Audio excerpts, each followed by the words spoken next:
Hello, everybody. Thanks Hello. for coming. Hello. Thanks, nice seeing you again. Good to see you Thanks. again. Biology, Yes. accounting. Have you been through trainings before here? No. No, okay. But I heard this was These are all Workshops. familiar. I'm Rich Britton, County Executive. This is Steve Shealy. Hi. He's There's our- two people from previous Yeah, sessions. he's our implementation specialist for the South. This is more of an advanced type workshop. That's what we were hoping for. Whatever you have questions for, to take it a little farther. I forget how to do it, Okay, but then I remember today, i.e. today. okay, and that's why we're here today. But thanks for having us on a Friday afternoon. Beautiful weather. Yeah. No better place to be. Right. Man. Hey, it's not actually I'll take raining, it. okay? I like it. I think Yeah, it's we beautiful. walked over here without it raining. Yeah, it's not actually raining raining now. yet, so that's a good day. Be a fun drive. But thanks for having us, and take it away, my man. All right, well, yeah. Welcome, everyone. As we're going through today, please feel free to interrupt me, ask questions. This is a session for you to make sure you have all your questions answered. Also wanted to show some of the advanced features that Turning Point can do. We did make a little bit of an agenda as far as that goes, very flexible as far as that goes, but wanted to advertise some of those other pieces to pull people in. But we can go over these, plus any other topics that you would like. So over the course of about the next hour, we will go through these and any other questions you have, and go from there. So let's go ahead and jump right in here. Just a quick, real kind of recap on the system. Basically, again, allowing us to engage our students in class, asking those questions as they're going through, being able to monitor their progress through the content, and then being able to measure that if you are actually deciding to track that. Are you guys utilizing Blackboard integration Yes. and everything along those lines? Mhm. Okay. And we'll get into that if we get any questions or things that we want to see data-wise, integration-wise. We can talk about any of those pieces too. So, again, just a kind of basic overview of how some people use the system, asking that question in class, whether you do it at the beginning of class, see if they did their reading, knowledge checks throughout, a quiz at the end of class, whatever works for you. And then also asking those in either or any of our polling environments. Once you pose that question, have the students respond. Go ahead and have them generate discussion with those. So everyone's using the NXT response card. Okay? So having the students respond to those multiple choice, multiple response, choose all that apply, but also you could do the fill in the blank, short answer, and also the numeric questions with the NXT in class. And then once they do respond, oh, that's kind of weird. That's what I'm saying. There we go. Display those results, generate some discussion, have people defend their answers, allow you to see where you need to go for agile teaching, again, all depending on what works for you. Allow the student to see, hey, I got that right, or hey, I got that wrong, but I wasn't the only one. Lots of great ways to give that feedback. And then finally, allow to run those reports, put into Blackboard, again, whatever you choose to do. Any questions on that? Any ways that you're doing things a little bit different or innovative or things that you're like, hey, this really works well for my setup in my class when I'm using clickers? I don't use the reports a whole lot, and let me see if I forgot what else on the Okay, I mean, we do clicker quizzes all the time. Okay. I did two today, so we use that and, get their display results and all that kind of stuff, but, I mean, I guess I do know how to do individual data, yeah, I guess I do. I'm trying We to know how to think do of- that, we've looked at it before. Yeah, we have. Yeah, Chris because and, people bitch about a question and we'll go look at it. Yeah, Yep. we do. okay. We And so, I mean, we can look at whole group data, so if you want to Right. do like some item analysis, see if it's fair and valid questions, Yeah. but then you can drill it down to the individual student, give them back like a study guide or something along those lines. Right. Work that in that aspect. Or if you just want to kind of get like a class overview of individual scores to see if maybe you need to omit certain things, we're able to look at kind of individual and group data all at one time as well. And I'm using Anywhere Polling Okay. with case studies. Okay, I just pull it up and the case studies are already done and we just go through the case study and the questions are there. gotcha. And they answer and then we pick the question, and there's some discussion, once we look at that, they're Mhm. like, well, why'd you pick D? That's stupid. And Right, they- right. They kind of quibble between themselves and then, of course, the case study shows us the correct answer. Uh-huh. And they still, argue with Yeah, us. well, why they think Yeah. that that's not the right So it answer. really, but it brings out some, it's low stake discussion. Mhm. They're not, where the Right. clicker quizzes, those count 5%, Mhm. give or take, Mhm. towards the grade. So this is more low stake. Right, for the case studies, bring up those misconceptions, Right. other ideas of why people are thinking that way to kind of get them back on track and whatnot. And sometimes it pulls in other concepts that you didn't have in the lecture to begin with, so. That you didn't think that you were gonna need to talk about or talk about, and it brings them up. Anyone else? But we want to look at this competition. All right, We're in well, competition. Maybe, Wait, what? can you talk a little bit about the attendance thing, because I know. Yep, we can talk about that too. that's- yeah. So, in this, again, like we We're said, going to use it for attendance. yep, so we're using the NXT receiver, all right, we're good. And then what we're gonna talk about today, so the competitions and things of that nature generally are gonna be run in our PowerPoint polling. We do have the feature available within the Anywhere polling as well, but with the competitions and the demographics, Right. comparative links, all of those things, it's generally more structured. So it usually runs a little bit better in the PowerPoint because we're gonna go in that linear fashion, as opposed to the Anywhere polling where it's sort of more ad hoc as Well, we're our going through. clicker quizzes are PowerPoint. Oh, okay, so we you do know how everything to in do there. that. Okay, Yeah. cool. We use both. All right, so, and then for those of you who might, are you guys using PowerPoint polling as well, or Anywhere polling? do Anywhere? Okay, all right. Are you familiar with the PowerPoint then, as well? Or knowing it's there, just the Anywhere is a little bit more, fits your class style a little bit better. All right, cool. So, we'll jump out of here, we'll get out of this and move right on into here. So, with some of the different pieces, and I set this up to have a bunch of different examples. So we can start, we'll start with competitions. We'll take a Well, look. actually, she asked about attendance, and attendance is really easy, because we take attendance in this semester. Okay, We just have Yes or no? yes or no. You're here, yes, you're not here, no. So okay, they just pull it out, they hit, yes is And then A, it no goes is in the B. grade book. So then it goes directly to the grade book. And so we have an attendance roster. It's really easy. We Are just you made doing that as a separate session, or are you including that in your quizzes? It's an It's entire separate. session.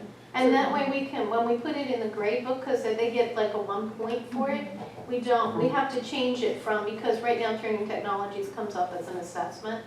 So under your grade book, we change it to, I forget what it's called, it's either no value or, no, it's gotta have a value to it. But you're, Or so it's like participation or something.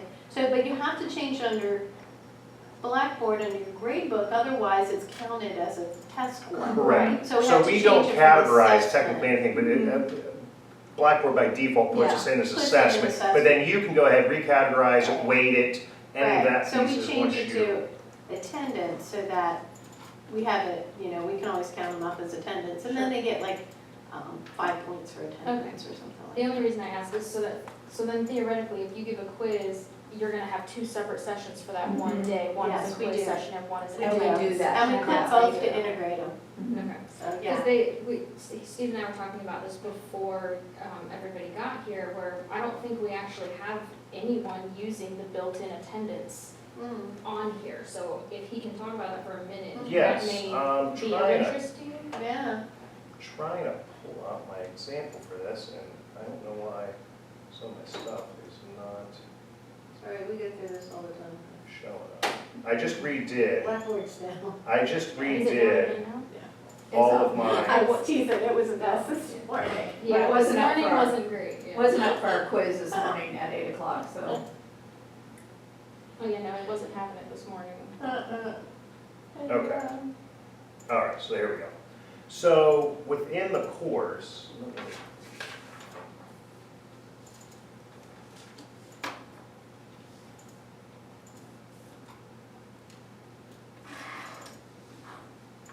all right, so now I got everything in here, so let's All right, so when you have your course, and then your subsequent session files underneath there, Right? and you go in, able to see each of your different classes, or different days' data for that class. Over on the right-hand side, we do have that attendance piece. And, one second.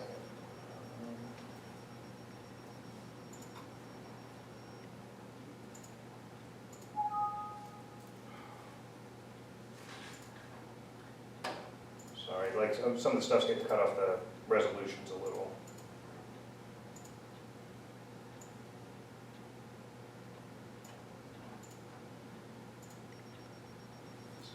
Oh, that didn't work.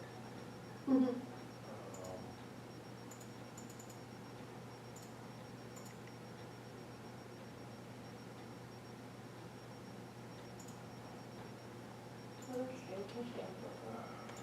Still cutting off over there. It was doing that to someone else the It's other the day. 125 Okay. DPI as opposed to the 100 DPI. Oh, I was wondering, I was I'm like, I guessing can't that scroll that's- down, yeah. I'm guessing that's gonna be it, that DPI is there, with that having at 125, it's magnifying it in that window. So the way that this will work is when you click on that individual column, over on the right-hand side, you get your settings or ability to change things for that session. So you can come in and award X amount of attendance points. For them, there's usually a box here that you can see that gives you a threshold of them, so they get that additional attendance point for if they respond to at least X% of your questions. So let's say you do 5 questions, you set that to 50%, as long as they answered 3 of your 5 questions, they would get that attendance point. Or if you set it to 100, if they came late or left early, then they wouldn't answer all 100%, so they wouldn't get that attendance point. Well, what And then we we do keep is this- We take attendance at the Before. beginning of Uh-huh. class, you know, like Mhm. right Before we when do class the starts. quiz. Okay, And then at the end of class, we do quiz, so we got them covered. Okay, Their ends. right. So now we tie this all together, so it'd be 1 grade instead of 2 in that case, but it would allow, like, that's the difference in attendance, but that way, in your case, you're able to run 2 separate pieces, but that's what the attendance piece within our software currently does within Turning Point 5. And we do have some changes to that in our latest, in our Turning Point Cloud product, but at the current time, we're not transitioning campus to that. That'll be something down the road. Anyone else, questions about attendance, data? I mean, we can definitely dive more into this. Did you change that threshold, did you touch? So there'll be a box like this right here, and when you look at yours, the resolution on the screen is making so we can't see that box, but that would be right there. And you type in whatever percentage it is? Correct. Okay. Mhm. And then just as long as students respond, they don't have to get it right, don't have to get it wrong, just as long as they respond to at least that percentage of questions, they would then be able to go ahead and get that attendance point. But then back in here, so like you could have your regular column and then an attendance column, regular column, attendance column. So we're just choosing to view that column, and then we're also able to see things such as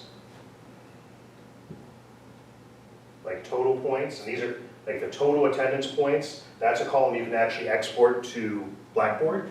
So you can kind of keep that running total of attendance points and then just update that column, and it would keep a running total in Blackboard for students there. Some instructors do it that way. You do it where you do it each individual day because you want to be able to show them you were here on Tuesday, but you weren't here on Thursday. That allows it to do in that case, where you're just looking for, And you're here on time, Right. as opposed to. Right. For class, because Right. we do it right at the beginning. And you have your clicker. right, Yeah. Imagine that. mm-hmm. Hey, we use them every day, and you gotta bring it, imagine that, yeah. So again, all depending if you wanna say, hey, I wanna be able to show day-to-day data, if I wanna be able to show whole group data, just running total, again, whatever works for you. We give it a couple of different options there. All right. Any other questions about the attendance data at this point? All right. So let's go ahead and jump back to the competitions. Whatnot.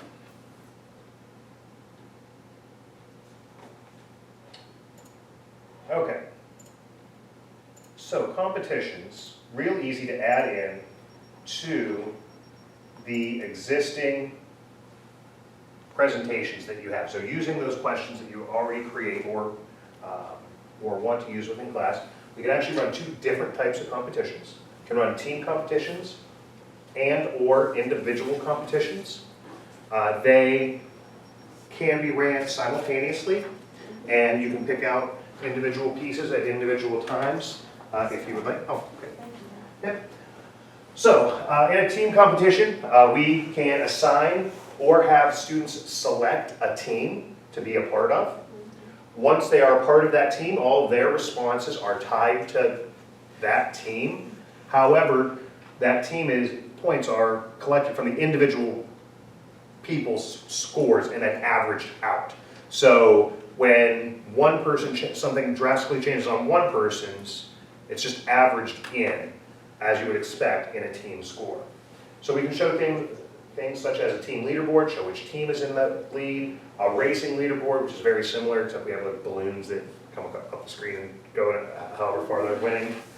We should also show the team MVP. So at the end of the class, you can go ahead and show that for each team. Then we also have our individual competitions, where we can show things such as the fastest responder, which would show the individual or individuals who answered the question previous to that slide the quickest.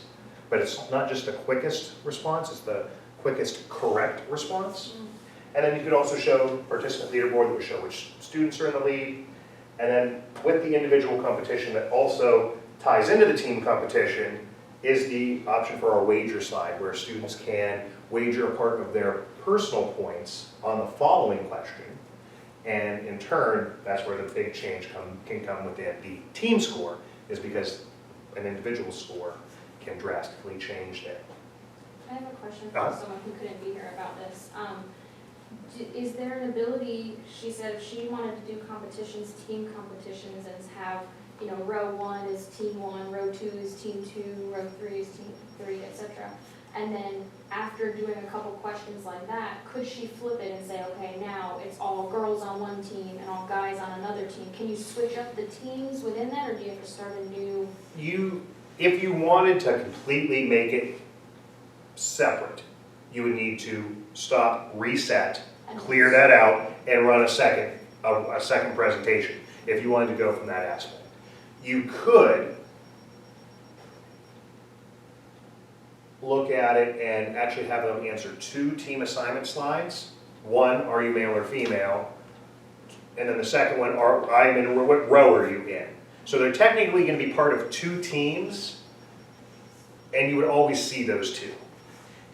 So, I mean, in her case, for what she wants to do, I would say run the first part, stop, save, reset, and then in the second session, ask that other question.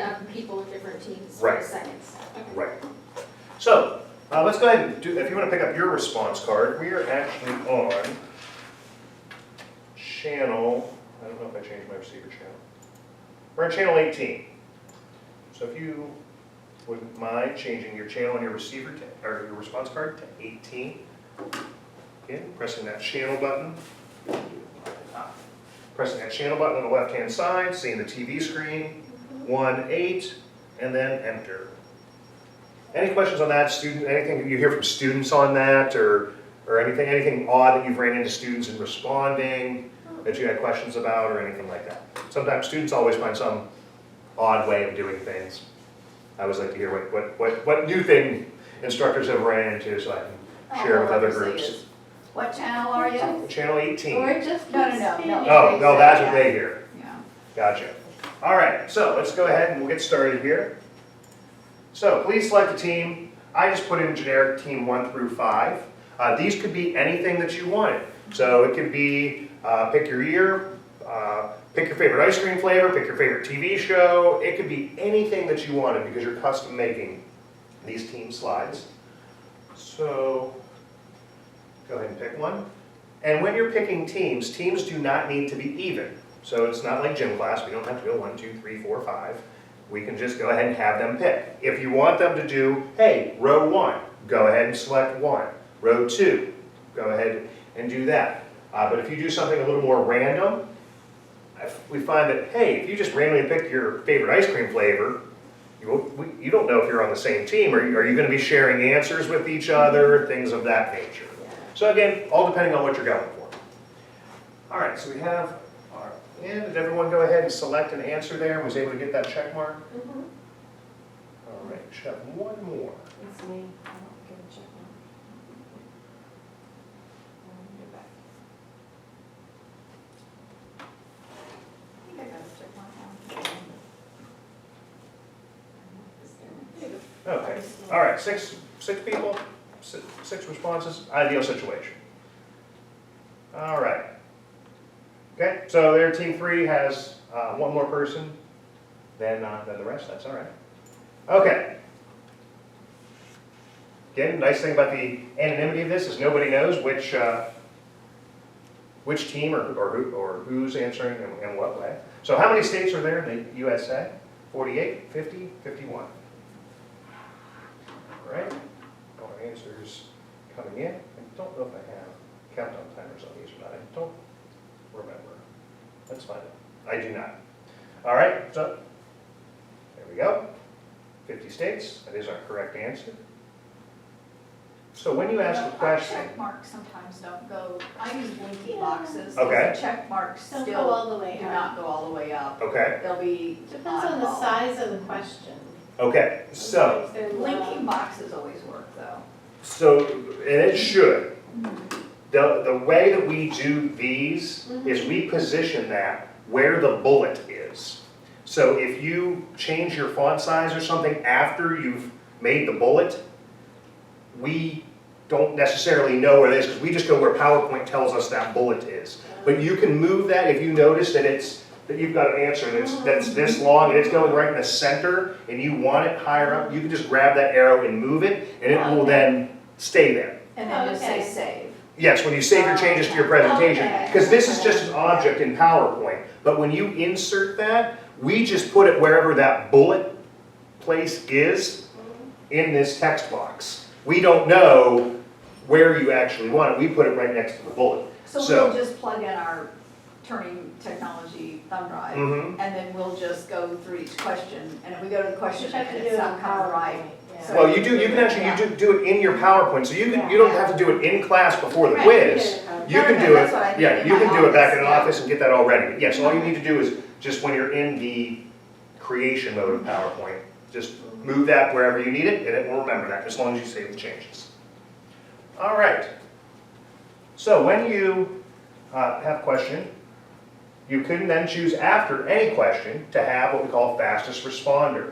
And that fastest responder by default will show 5, but can show up to the top 20 respondents who answered that question the quickest. In this case, since we're not running a participant list, it just shows by device ID. But if you were running a participant list in class, it would show student names, and it shows how long it took that student to respond to the question. If they reconfirm their answer, like let's say I answered first, and then I'm like, oh, I changed my answer, or I want to reconfirm it, they're going to drop to the bottom of the list because they re-answered the question. But then we can go ahead and see that for each question. So that's our start of our individual competitions.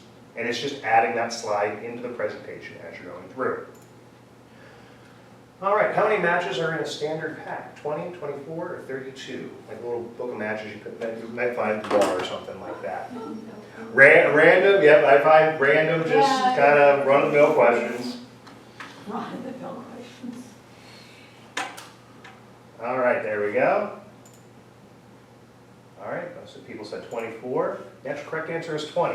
Ah, It's see 20 there? cigarettes in a pack, 20 matches in a pack. I don't know if that makes a difference, if they decided to do that that way, but that's the reasoning behind it. All right. So we can also see our participant scores. So by answering those questions correct, you can put in a participant leaderboard at any point throughout your presentation to show at that point which students are in the lead. Again, by default, we show 5, but we can show up to the top 20 in a screen and have that many students showing. If you have more than 20 students, if you hit the tab button, like show this 20, the next 20, Yeah. the next 20, the next 20. So if you wanted to show all your students, you could do that just by hitting that tab button. All right, how many sides are on a common number 2 pencil? All right, all our answers are in. Ooh, all right, good distribution. And there are actually 6 sides on that pencil. All right. So we can go ahead and see our team scores as well. Now you know what team you picked. No one else knows what team you picked. I don't know who the 2 people on team 3 are, but hopefully your teammate's doing, whoever your teammate is, if you are one of those people, is doing well for you. You're able to see those scores there. So again, adding that team scoreboard in whenever you would like. Now you say add it in. Is it just something I click on? or It's do I just have- another slide in your presentation. We're going to actually create one of these in a moment and show how you add those slides in. But it's just adding a slide from, like you add a question slide in, Uh-huh. it's adding that competition slide in. And it's just another slide in your presentation. You don't have to do anything to it. This You just, how I put it you in. just have to insert it in your Bring it in presentation. from Turning Technology. That's correct. All right, which side of woman's blouse are the buttons? Let me see your blouse.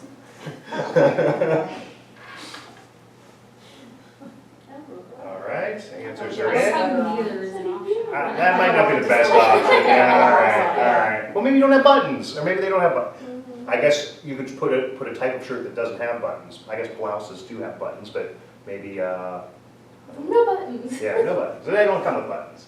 All right, so most people said left. I believe that is the left side. I don't know why I didn't have a correct answer indicator on there. All right, so let's go ahead and take a look at our participant scoreboard. Okay, find where you're at. So where is this coming from? So, okay, so what this is doing is these scoreboards, these fastest responders, these are a slide from our software that we're giving an outlet to take data that's being normally stored in the background of your session file and giving a way to show it out on the screen in your PowerPoint. So this actual data is coming from you answering the questions correctly, just like it is in your session file for your grade. But by adding in these competition slides, we now give a way for you to view that in your presentation, as opposed to having to look at it in our results manager or running a report, something that we can see that information live. So then I must have missed the very first thing. Where did you? I already had these included in my presentation. So we're going to run through a presentation, see the different types, and then we're going to actually Okay, create. okay. Yes. All right, so there's your participant score. So find out where you're at. All right, and here's your team score. So check where your team's at. All right, now here's our wager slide. And have it set up, so what percentage of your current points, your individual points, would you like to wager on the following question? Now, when you add this slide in, you cannot change the percentages. Those are hardwired into the slide. And we do not see a chart. There's no chart on it, so you can't see how many people wagered 100% versus 75%. I kind of wish I could see that information sometimes, because I think it'd be interesting. But, all right, we'll go ahead and answer theirs. All 6 are in. All right. Do books have the even numbered pages on the left or right page?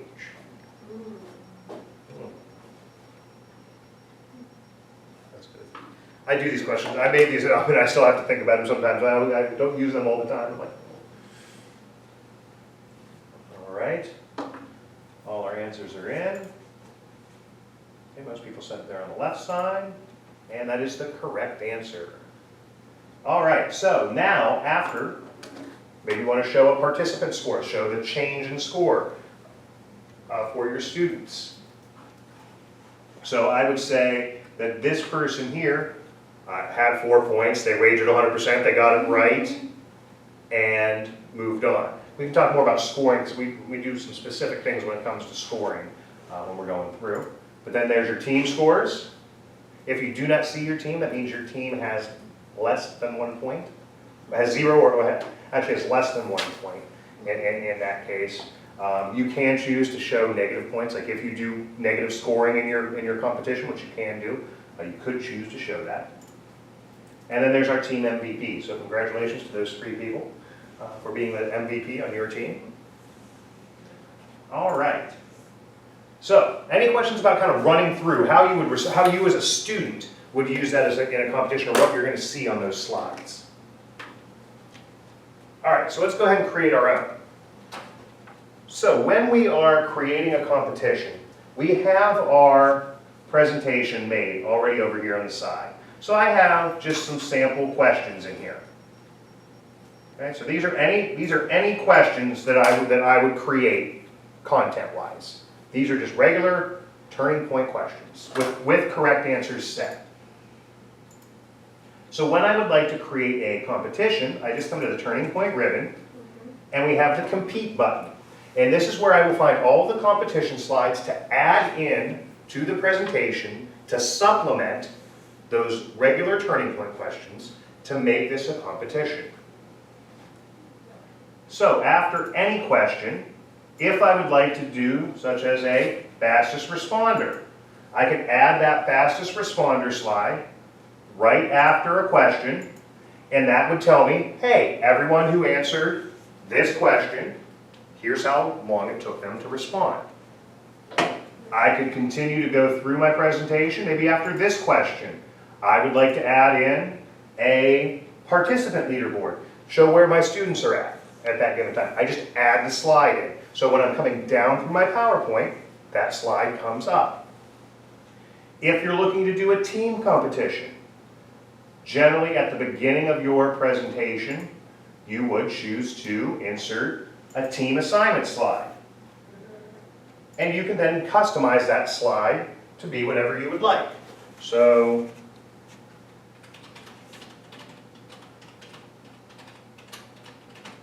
maybe you want to do what's your favorite color?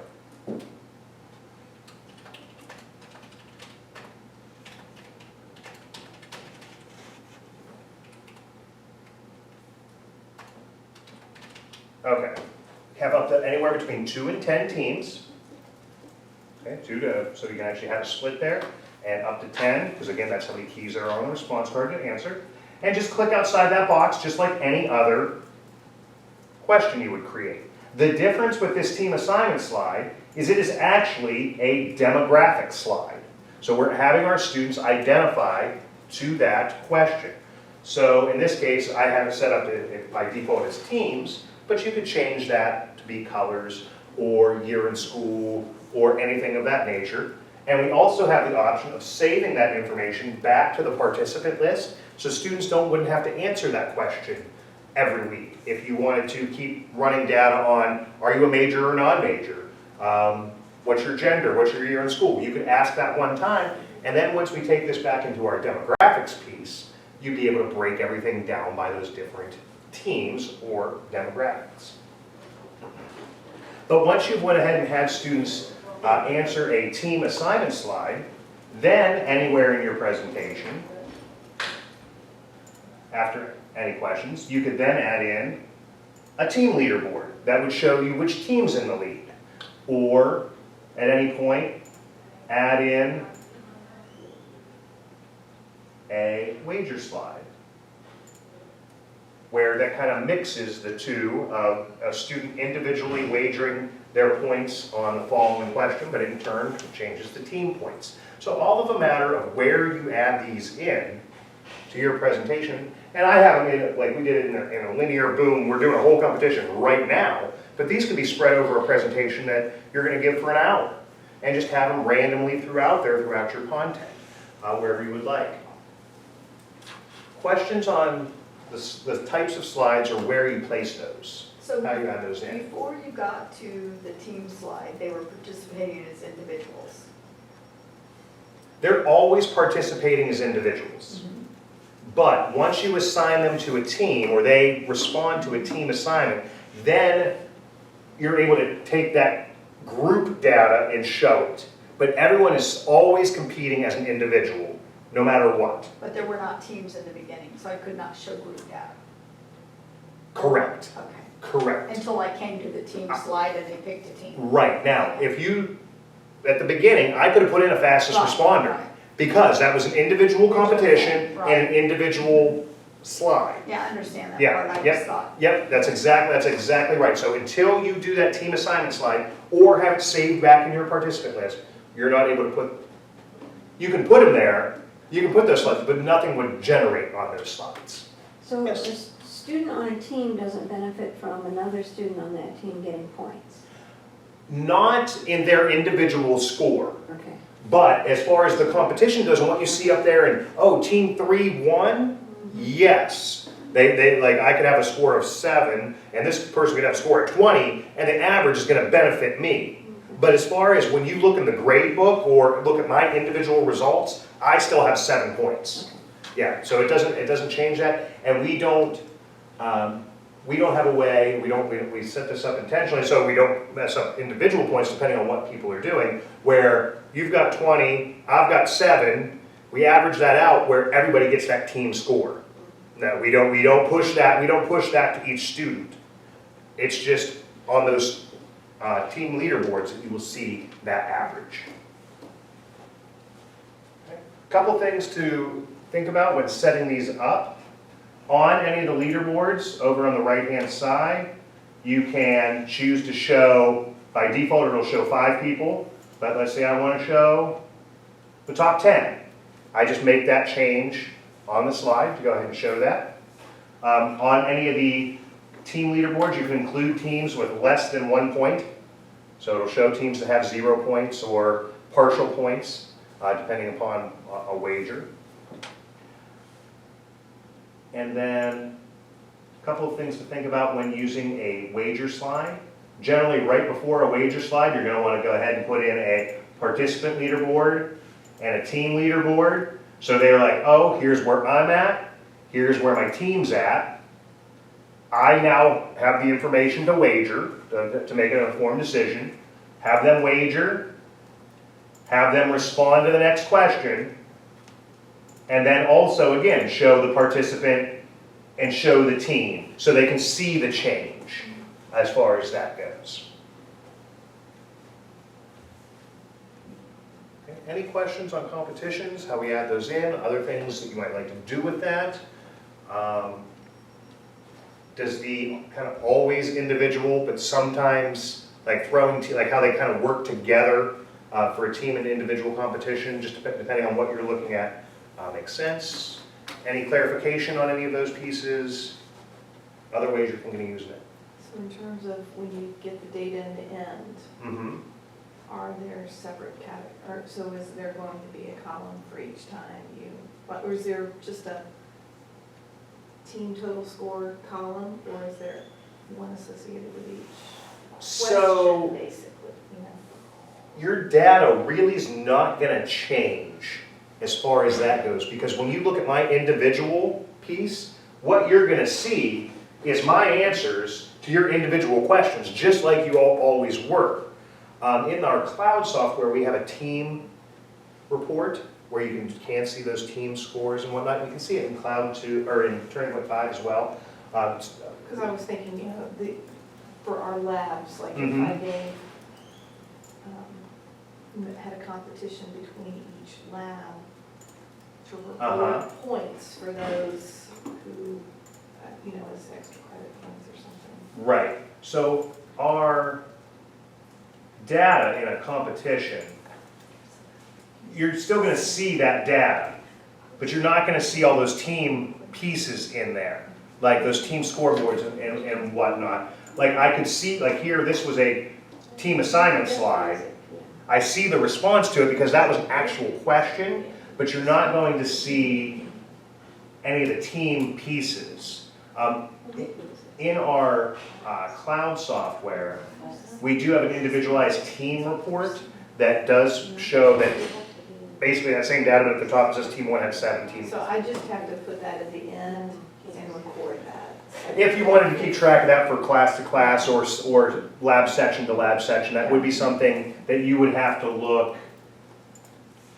at that slide and keep track of to compare that for those teams, yes.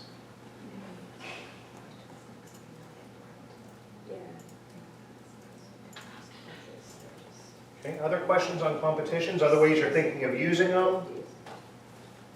Using competitions, anything like that? Does it work in the way that you envisioned it working, or will it work in your classroom the way that you envisioned using I'll try it. competition? Yeah. Are there video tutorials on the support site so that if we need to go back through? There are. Okay. So, on our website, 'Cause I'll- for everything that we're gonna go over today,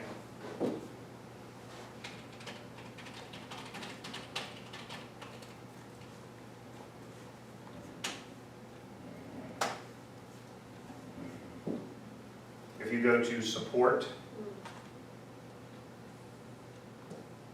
Turning Point 5, and then we have video training tutorials. You'll be able to see, So we also have links to this on the CERT Clicker website. We've got links right directly to their. so competition, there's competitions. Oh, Welcome to the competition oh, good, it's not tutorial. that loud. I was really worried about how loud that was gonna be for a Both second. team But yeah, as well as individual competitions. But then you can go ahead and within a single see those. PowerPoint polling presentation. like that's like a 2-minute Open the compete a button. 2-minute tutorial. So it'll run through all that. So any of those questions you have over any of the pieces that we're gonna talk about today, they're all gonna be right over here in those video tutorials. All right. Up next, where would you guys like to go?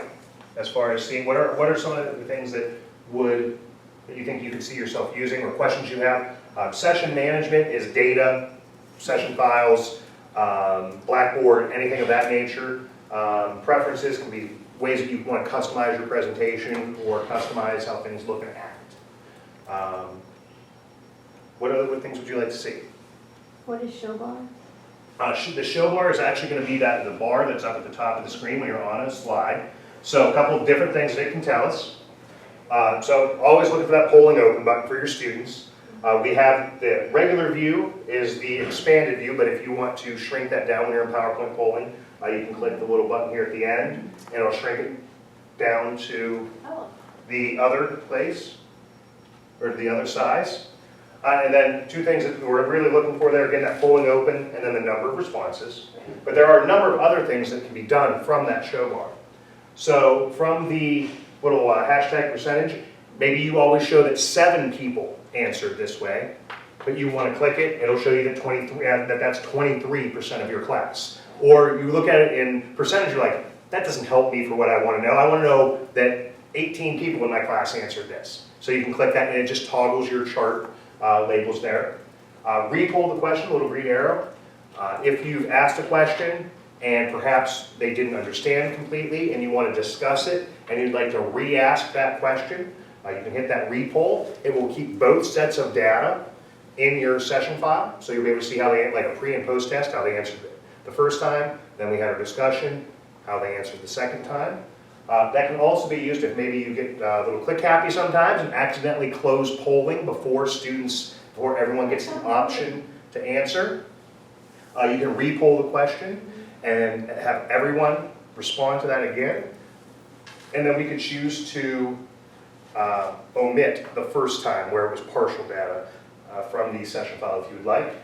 Show and hide response grid is just a screen up there that will show a student's name, and then if they answer, it lights up or changes color. Insert a new slide allows you to add in a competition slide or a custom slide on the fly as you're going through. You're like, oh, I just want to see who the fastest person with that one. Click that insert new slide, select the competition slide, and you don't have to jump out of your presentation mode to do so. Set anonymous is really nice for those kind of questions that people might be a little apprehensive to answering.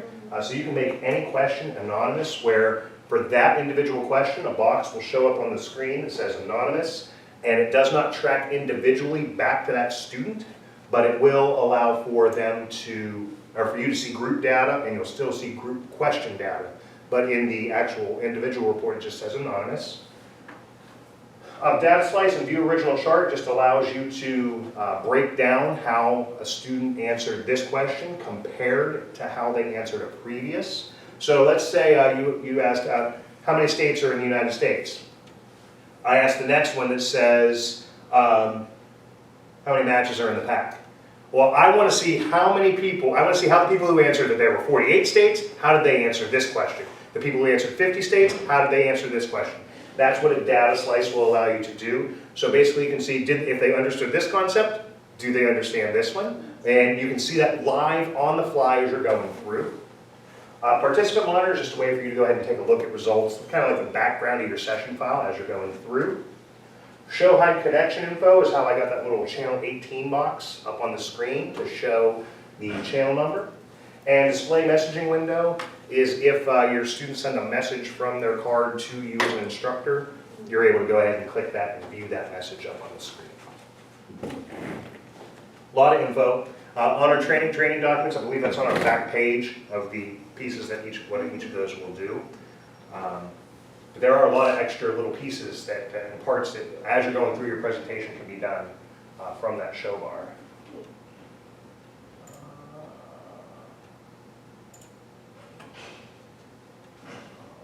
All right. Let's see. I can see in nursing, well, in any discipline, but in nursing, I see a lot of people use the comparative links. Comparative links, especially if you're doing a quiz. If you're doing maybe your quiz at the beginning, you said you do your quiz at the end, generally. Sometimes I see instructors who will go ahead and do those more towards the beginning, and maybe not do it as a quiz, but Right, say, did see where they're at, did they do their reading, what do we need, where do we need to focus? Right. But then do similar questions, the same questions at the end to actually show the gain in knowledge there. So with comparative links, you ask a question, so if we want to respond to this one, which one of the cities did not serve as a seat for the US government before DC became the capital? Kind of one of those, again, random. I try to do a bunch of different things for a bunch of different disciplines. So there we go. Can we get answers here? What's going on? What's up with this? All right. All right, most people said Lancaster. All right. Okay, so there we had so we did our thing. We said, okay, that's what people think. Now we had our lesson, and then you can ask the question again.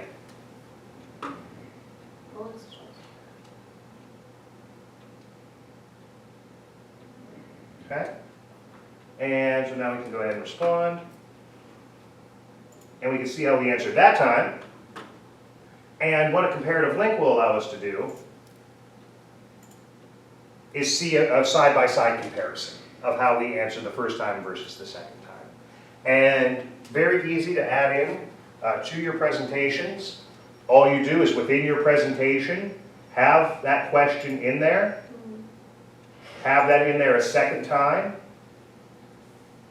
and then somewhere after the second point, from that turning point ribbon, under our tools button there, that's where we have some additional slide types. These are kind of like the advanced slide types, things that if you're looking a little more specific for things to do in class. But we have that comparative link there, very first one. And you just say, oh, in this case it's kind of crazy. Here's where I asked it the first time. Here's where I asked it the second time. And insert that slide, and it just inserts that comparative link. And it basically just pulls the data from both those slides and gives you another outlet to show that. So that could be a slide at the beginning of the presentation, a slide at the end, and then right at the very end we want to show our learning gain. Maybe your dean's coming in for a lesson that day and you want to be like, hey, I want to be able to show what my students, show them on a slide what they learned today. Well, I can show that, hopefully show the advancement in knowledge for that topic, but real easy to add that in without doing anything different to your actual question slides. You're just utilizing these pieces on top of those questions you're already asking.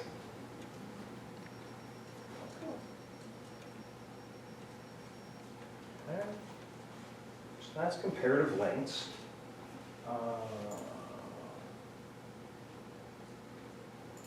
And it's set up as a quiz for our internal folks. So we have a question to make sure you understand the concept of for each one. I don't think we need to necessarily go through that aspect of it.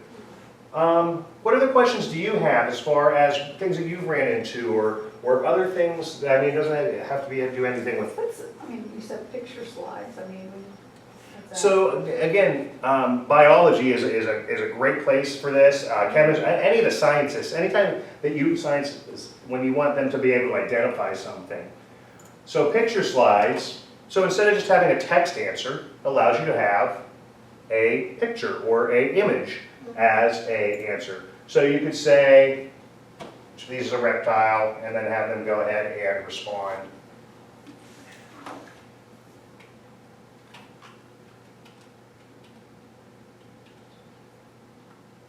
Okay, and then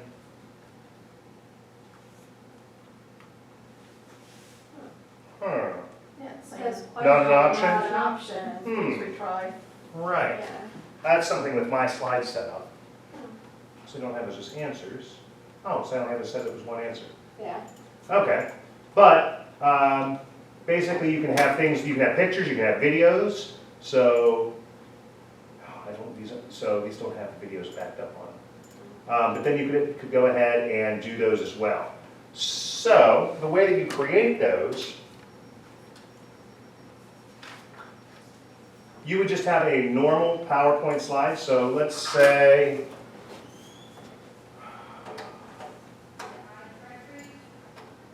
let's see what I have for pictures on here. Okay. So let's say I wanted to create a question. So I put in that new turning point slide, and I want to say,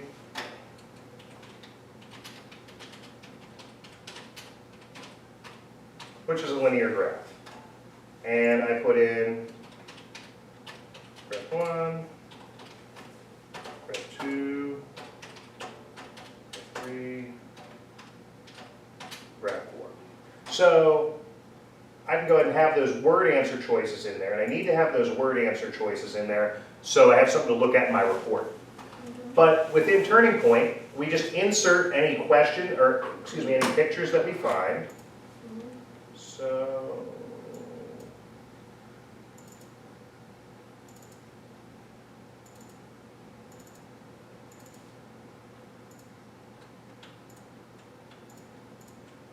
you just insert them into the slide, and basically you would size them up to fit and to look right. But you get all 4 of those in there. And then you basically say, all right, well, I'm going to make this graph 1, hold my control key, this is graph 2, this is graph 3, this is graph 4, because I selected them in that order. And then within Turning Point, we click that Convert to Picture, and it associates the word text with the Oh, cool. picture. And now the student sees that. And we can still set our correct answer and whatnot. Well, actually, B's not the correct answer there, A would be. And it works just like any other slide. But it just allows you to have that image as an answer choice as opposed to the text answer. And you just have to hold Control or Command and click them in that. Correct. Which order you click them in tells the system which bullet to associate with which picture. So yeah, you don't, like I actually put them in order there and did it that way. But if you already set your slide created, already had your correct answer set, you would just go ahead and pick your pictures based on the order you already made your bullets. But then students see that question and then they respond to it just like any other, but they identify the picture based upon that. Some things to watch out for though, like I don't have it in this presentation, was like, the question was like, which president built the balcony on the south side of the White House? But then it showed pictures of presidents. Well, you might know that it was Truman that did it, but if you can't identify the picture of them, you can't answer the question correctly. So making sure that you're, with picture slides especially, making sure you're only testing one thing at a time as far as your question goes. All right. Other questions on the picture slides? A few other little neat things that we can do there. Let's see.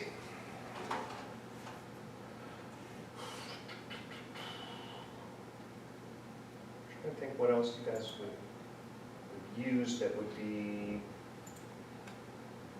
in the way that you guys are already using, like you could just expand there.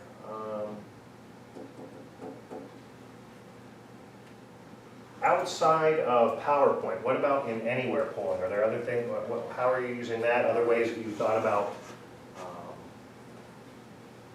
using that, other things you might like to be able to do with that? Competitions and stuff you can do with that. The toggles, the comparisons, you're all able to do that with the Anywhere polling as well as you're going through class. When I use Anywhere polling, I mostly use numeric questions. Okay, And when it shows the graph, it only gives me 6 or 7, and Uh-huh. then it says other. Is there Uh-huh. any way I can make it display all of them? no. With that, so.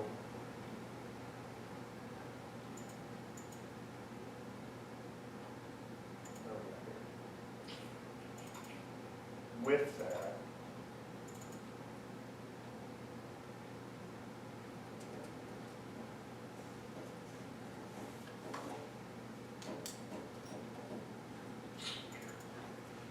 We're still shutting down the background. We are. What's going on here? Let's see.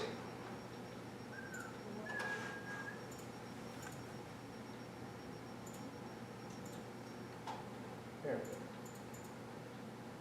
Probably Internet Explorer. That's going away soon.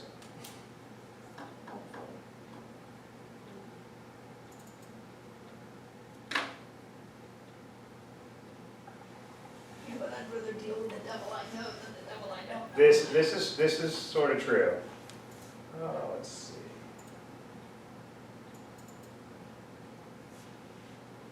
It's good to know we're not the only ones that have this Yeah. problem. It's always interesting for me, especially running on someone else's system, because I don't know, like, something happens on my computer, like, it's my computer, I know what's going on. Like, I don't know what else is going on, like, Like some of And them come everything and has, passing it off to you their know, the friends. campus planning on it, and Did they, Well, they have the Register- we same don't have number. control over they have to that. register their Yeah. clicker. Especially No, like but the two- podium. one They student brings do, two Mhm. and they pass it Classroom off. computers and stuff, we don't have And control over that. we How learn many people do quizzes. you have in your class? I don't even use this for quizzes, it's just for one, How many people do you have in your class then? 135. Oh, that's hard. See, when we Yeah. use the class, Uh-huh. we use it under PowerPoint processing polling. stuff. And so That's what when it they looks have, like, they you might get the. register through the class, so each name is assigned to that Well, I have number. But she's And saying so that, then- like, saying, They So they bring, have like to you would use bring them mine up in yours and they Fred's just click for each quicker, and other. he clicks 2 Yeah. of them.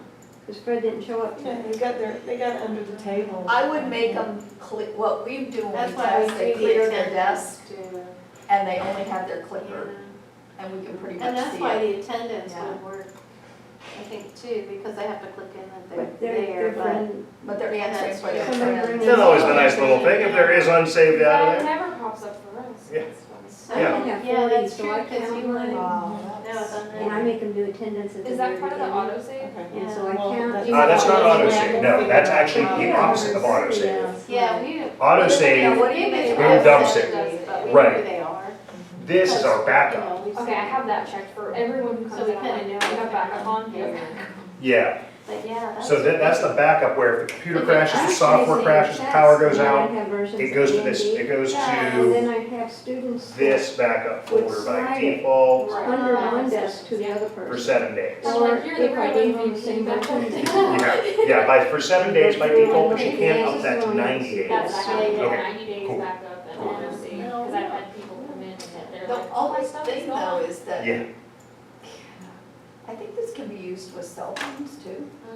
so, But you have to turn that on. But you could Yeah. switch to cell phones, because somebody's probably not gonna give up their cell phone to another student.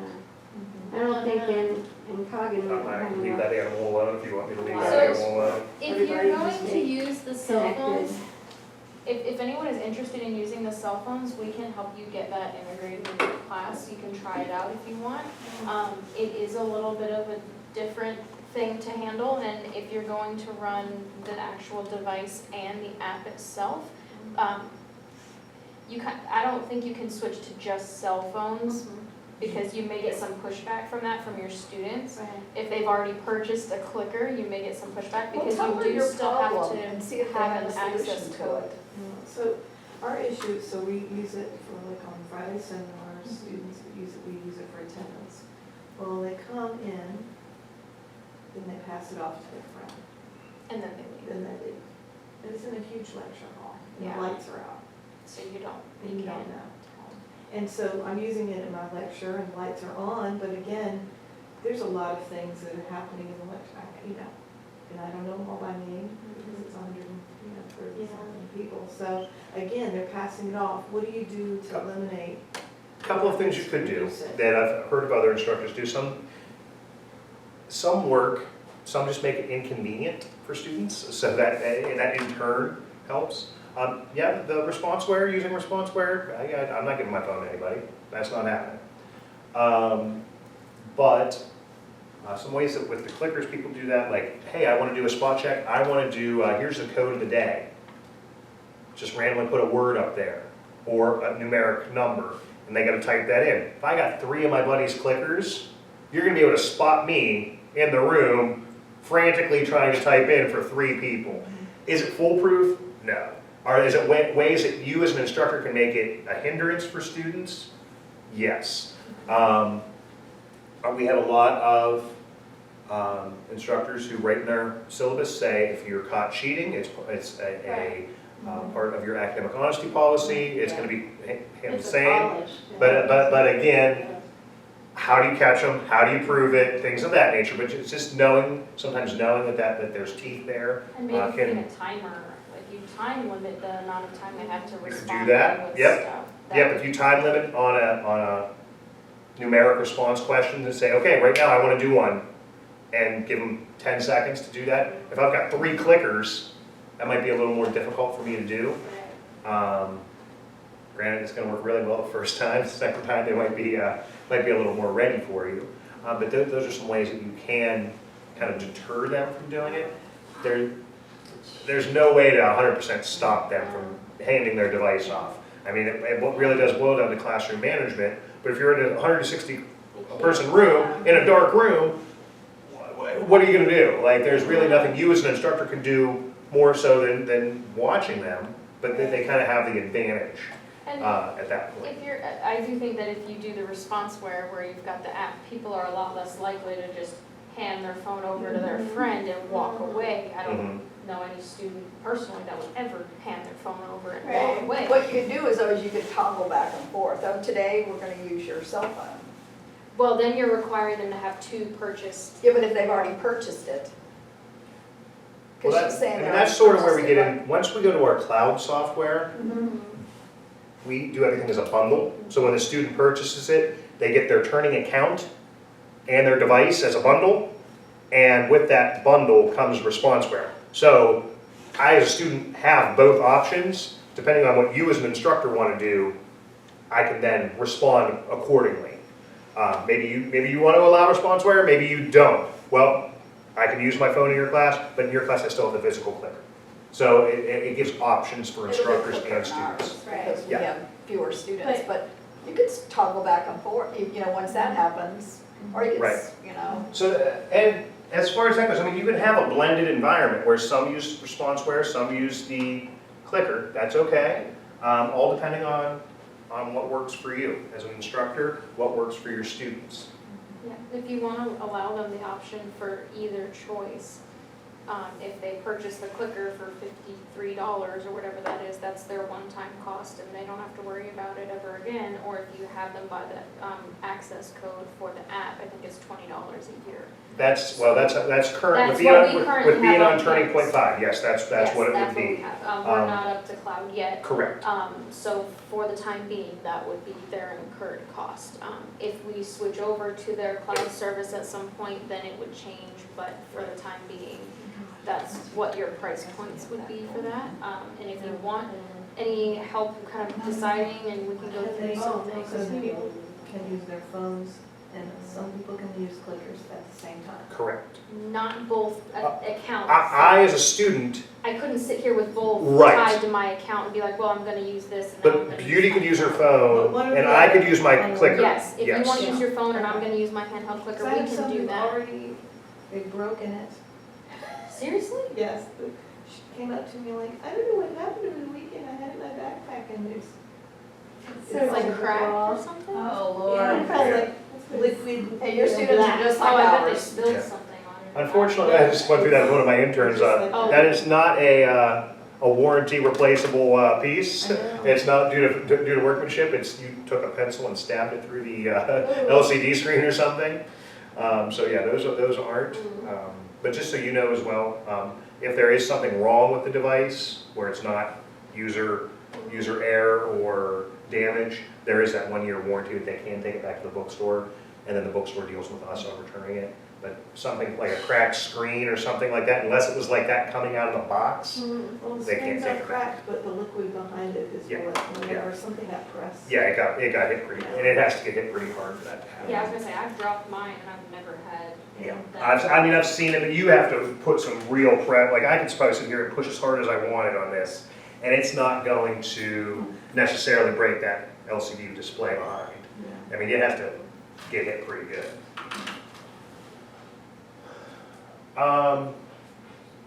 Any recall? Numeric questions. When you do those, let's go ahead and we'll just do one. Let's just type in a random number. The chances of us all typing the same number are slim to none, so just type some number. And we'll see how it goes. And we'll talk about, because this works the same way in PowerPoint polling for numeric and short answer questions, how we process data. So, what we will do is by default, we will show up to 5 unique answers. If there are more than 5 unique answers, we will show the 5 most popular answers and then lump everything else into the other category. For you to see the other category in Turning Point 5, you would need to look in your reporting and look at the question by question data, which you'd be able to see that information. We also then take, if there is a tie in the percentage or the number, we then put it in numeric order and or alphabetical order as far as that after we do by frequency. Again, kind of as we move towards the cloud, that's where we're getting some more enhancement on that, where you can pull up a screen from your show bar to show all 160 numeric responses that you can kind of just scroll through and kind of see what your others were or your outliers were. That's something that is available in the cloud. On the cloud, will you be able to select individual answers that you deem to be acceptable? Or will you still be limited to the range that we have now? So you can do that now. Like right now, I can say that 21, well, so your range is technically, well, because you are setting that there and it is the range, but it's still the way it's set up in the cloud. But you want to say, like, let's say I want to accept 21 and 22, right, And- like, And 562, and 562, or maybe and 13,421. just But I because. don't want 5 and 562, I don't want numbers in between there. In cloud, the questions are still set up the same way. So I'm just changing. So, on that, no, that's a good point. On that point, what you can do, and this is better if it comes from you as opposed to from me. I take all this feedback that I get like that into constant meetings with our development team as well. However, the best thing for you guys to do is if you go to our website, I don't remember where the link is off the top of my head. But go to product feedback, turningtechnologies.com/feedback, and enter your information and then what you want it to do, that goes right to our product development team, and then they have a client that they can come back and say, oh, you've got 160 students. What do you want this to do? More than me going back and saying, yeah, I had an instructor who would like the questions to do this. Yeah. That pulls a lot more weight with the development team when they have an actual client, actual name, Right. and everything there, as opposed to me saying, hey, I had a room full of instructors that wanted this. Yes, that gets on their radar, but then our actual product team can follow up with you. That, on anything like that, functionality-wise, that you would like to see in that, this is the best place to submit that. You can also email feedback at Turning Technologies, but the form's a little bit neater as far as that goes, and make sure you give all the information. But anything like that, you're like, hey, I would really like it if the software did this. This is where we get our product enhancements. We're looking to put out an update in December for our cloud product, and we just had meetings this week with, I had personally with 5 of our top cloud clients in the South, and now I took that feedback together, and we're taking that back. So that's where we get our product enhancements, is from your use of it and what you want. So please submit that, even if you just email it to Beauty or to me, and we can pass that on through an email. Having that client connection is where our development team really loves. In writing. Yeah, in writing. In writing is the thing. All right. Other questions, comments, concerns? Anything else from people that weren't able to make it that they wanted to see? The main thing was the switching on the competitions between the teams. Yeah, that if you want to run 2 totally separate, you got to do 2 totally separate. But for you guys, anything else you want to see data-wise, Blackboard-wise? Anything else? Any other questions that students have had? No, the only problem is always, I want to take my answer right away, it's still spinning. You know, that's the whole thing, it's still spinning. I mean, that means it's still sending to our, that way, it doesn't mean their answer wasn't accepted. It's Right. waiting for the receiver to answer back. And if Right. you've got 100 and something students answering all at the same time, the Right. software has to process and get the receiver to send back an answer. But as long as it's spinning, they're still good. But then if they see not an answer choice or polling not open or something like that, Right. that's when they need to be worried. Right. When you do a self-paced Mm-hmm. one, at the very end, once they put in their answers, there's like 4 different screen steps you have to go through, which is nonsense. Okay, You have to so, save it, and you shouldn't have to save it, it should automatically save it, and then you gotta send it. Then you get an option, do you want to go back and change something, or do you want to send it? right, correct. So the way that it will go through, when I answer the last question, it will tell me my test is complete, and they don't have to initiate some of these, but you're exactly right, they do see these additional screens. So it'll tell me I'm complete, or it will tell me that I'm incomplete, and I missed questions 5, 7, and 9. I didn't respond to them. At that point, I can then choose to go back and fix those 3 questions if it was incomplete. If it's complete, it will move on and say, are you sure you want to send this? Because after they choose to say yes, that's when everything locks in place and they don't have the option to go back like on a bubble sheet and erase and change. So that's why we have to have those additional screens, so they have to confirm twice that yes, I am done. I can see from the student perspective where they're like, Like it if I have saves. 4 questions, and I give them, 5 minutes, mm-hmm. and so they're spending all this extra time at the end trying to get it sent. Well, they shouldn't have, that, I would like it to be automatically sent as soon as they put them in and let them go it back and is. change The them. software actually is collecting each answer from them as they answer. Just like in Anywhere or PowerPoint polling.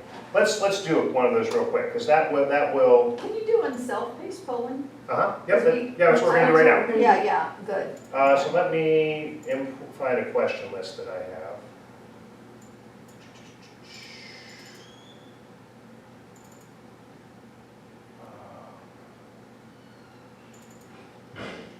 So how do you do it? They bring their computers or?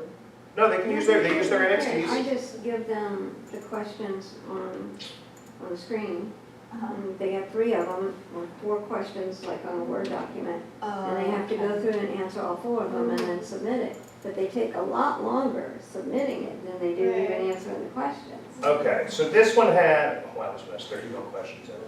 Let me try and find one that doesn't have that many questions. You can also print out a copy of your test, and then they just follow along and go Well, I've done along. that too, but it takes them so long. If I want to make it short, like 3 questions, I'm not going to give them more than 5 minutes. And then they spend, 3 extra minutes trying to get the thing submitted.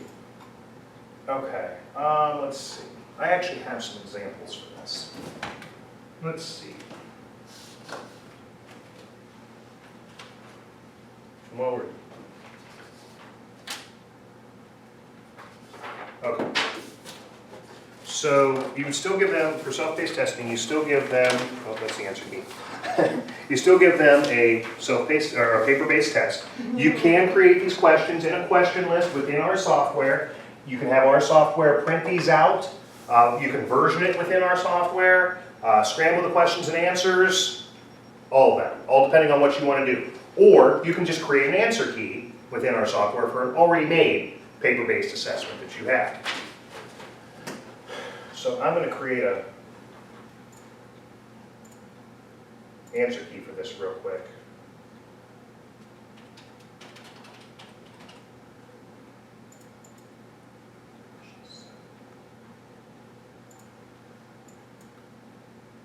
Okay.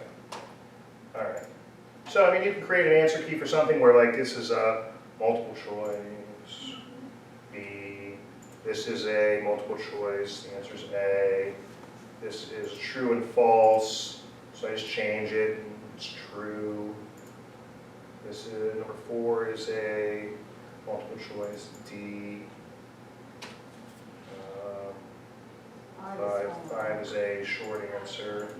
Then you can allow red, blue, or yellow. 6 is multiple choice, it's a C. And this is multiple choice and it's A. There's 3 choices. Okay. So you can create an answer key, or if I would have taken the time to type all these questions in, then we could have made multiple versions within our software. Otherwise, you would have had to make a version and then type all your answer choices in for that subsequent version.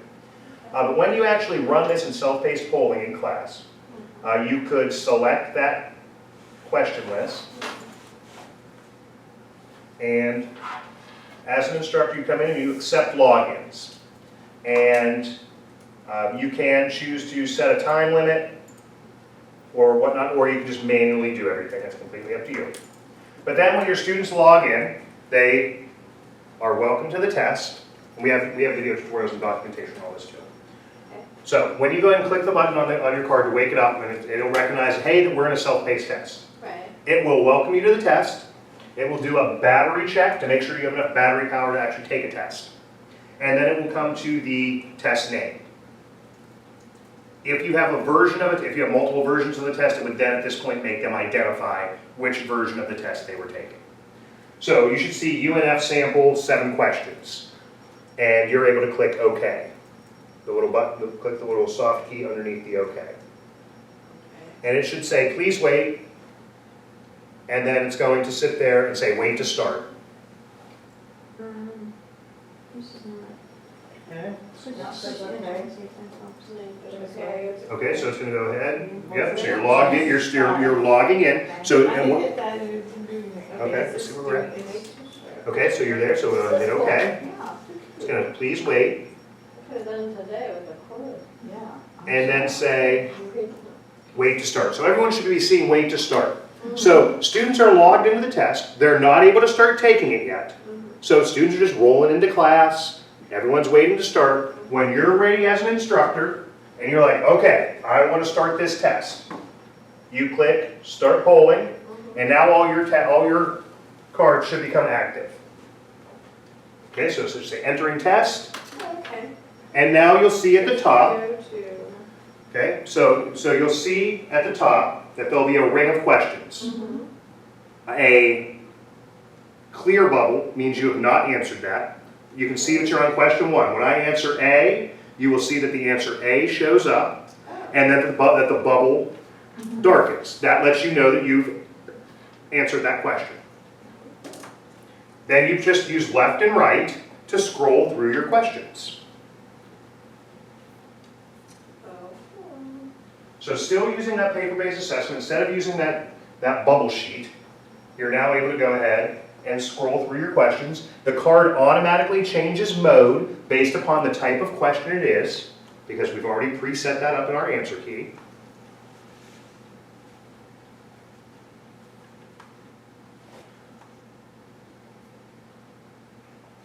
Now, what you were asking about is, as far as the data coming in. As students are taking your test, you're able to bring up what we call our live results area. So I can see where everybody is as they're going through. So I can say, oh, I see everybody's, maybe people are having quite problems with question number 4. I can bring that live results and see how students are doing at any given time. When you actually finish your test,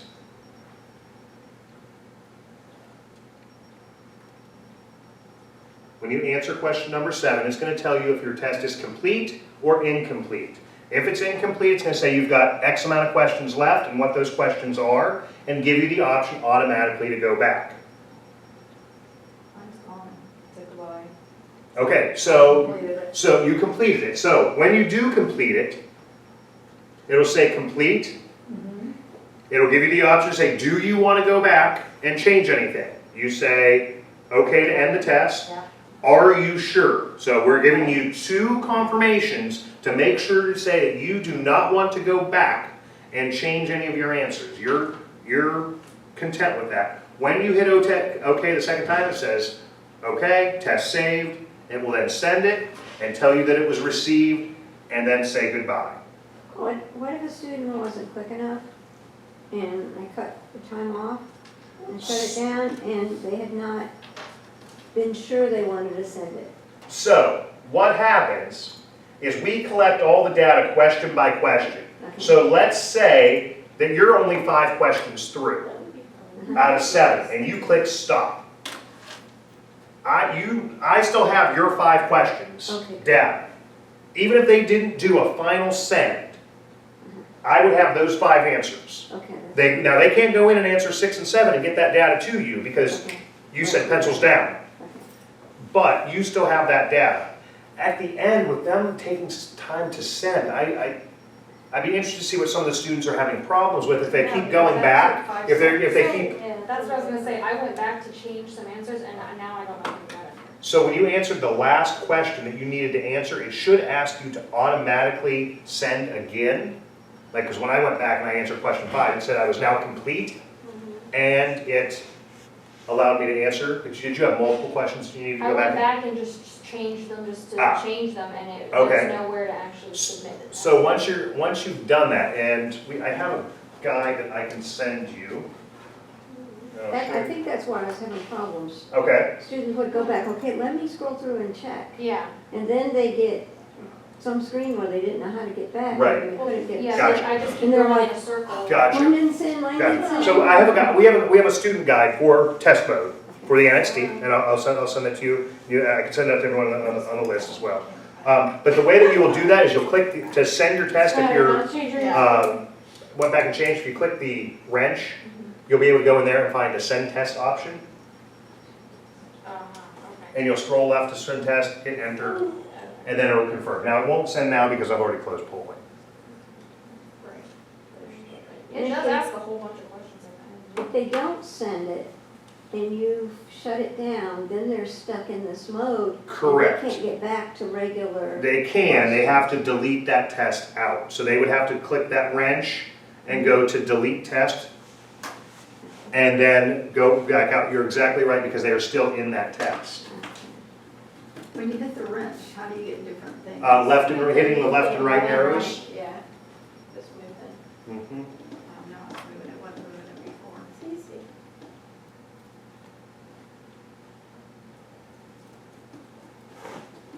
So like I can see here that these students finished their test, this student did not. That doesn't mean that I don't have all their answers. It just means they didn't do a final Yeah, send. that's me. I think. Right. Yeah. So in that case, what 882. That's, yeah. 882. I have all their data, I have all their answers, but they just didn't do a final send.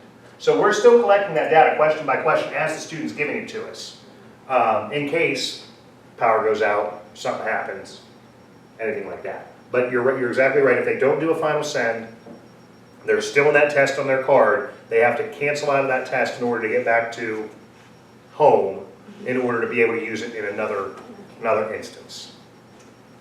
And unfortunately, there's nothing we can do about, like, if they're still in a test, they have to leave it on the card. Like, the card is in that mode. Like, we can't send a signal to say everybody out of that mode.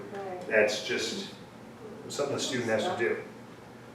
So if you get into a mess, if your students ever get into a screen that they're stuck at, you'll have the little back arrow there, just hitting that little soft button. Just hit it a bunch of times. How many? There you go, keep going, until all you see is this TV screen, the battery indicator, and the wrench. Depending on how deep they go, there's like 5 levels in, especially if you were on a back part of the card where you can see the firmware version and stuff, where that's like probably 4 or 5 levels in. You just keep hitting that back button, that back arrow, tell them to hit it 10 times. Whatever, just tell them to keep hitting it until it's just back to that blank channel number, battery, and wrench. All right, any other questions, comments, concerns? Questions about the cards? Now that we're kind of diving in there. That's cool. All right, well, we're right at time for our what we had set aside. If you have any other questions, please feel free to contact us. I know Rich is on campus quite a bit, in and out.